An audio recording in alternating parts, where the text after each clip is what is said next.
Hello everybody, this is the Art Life video blog and it's day 98. I'm Jacob Wolf.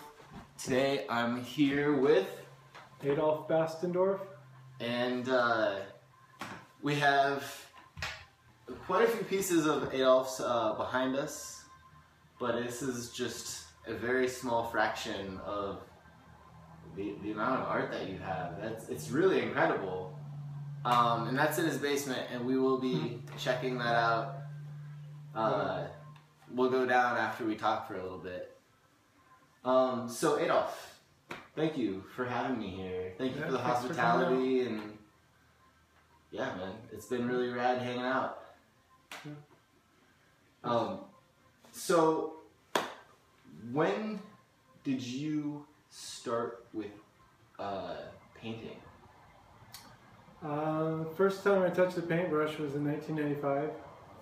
I was enrolled at PSU, thought I was going to go into advertising, and then just basically had to take a lot of art classes since I hadn't taken any art classes up to that point in my life. So basically started taking full-time art, from no art to full-time art in the same year. So it was pretty radical. Yeah. Just jumping in.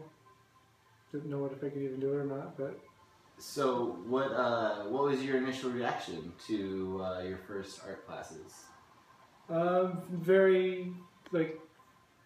out I was very naturally interested in it, and natural disposition to do well. Hands-on materials, no reading, no writing, just exploring, creating, discovering. So that was great. Right on. Very good feedback from the teachers, immediately.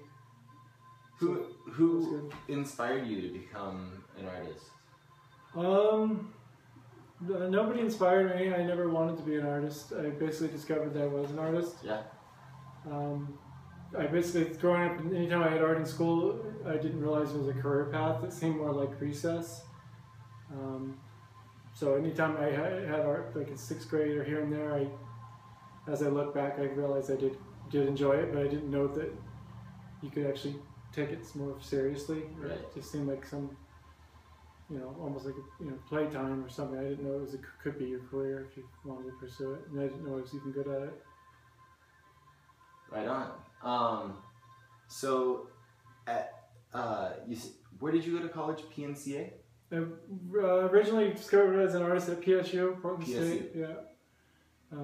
Went there for a couple of years, and then I ended up moving to New York, so I had to drop out. And then came back to Portland. And why did you move to New York? I had an opportunity. A gallery brought me out there to show, and everybody thinks it's the coolest place. You want to go there. Right. So it was kind of like just wanting to get there. Sort of seemed, kind of infatuated with checking it out. Get drawn there, so I figured out how to get there and went to check it out, which was way more of a radical thing than I realized at the time. So, did you fly to New York? No. Drove out in a rented U-Haul truck, 24-foot long truck with all my art in it, and 12 feet of trailer with personal stuff in it. Wow. So I drove a humongous rig across the United States, which I've never driven a big truck before. Right. And it was intense. You said that you had to get rid of a bunch of stuff on that trip. Well, before I even loaded my work up, I found a dumpster in Portland, and my buddy and I both just started, editing through your work and throwing out stuff and making that decision. Right. So I threw out work before I left, and then in New York I had to throw out work a few times also, at least 2 or 3 different times. That's an interesting experience. Yeah. You can't tell when you collect found materials, you can't just get rid of it because you took it out of the garbage you found on the street, so you have to figure out how to dispose of it, or it's turned into a work of art, so you're storing it.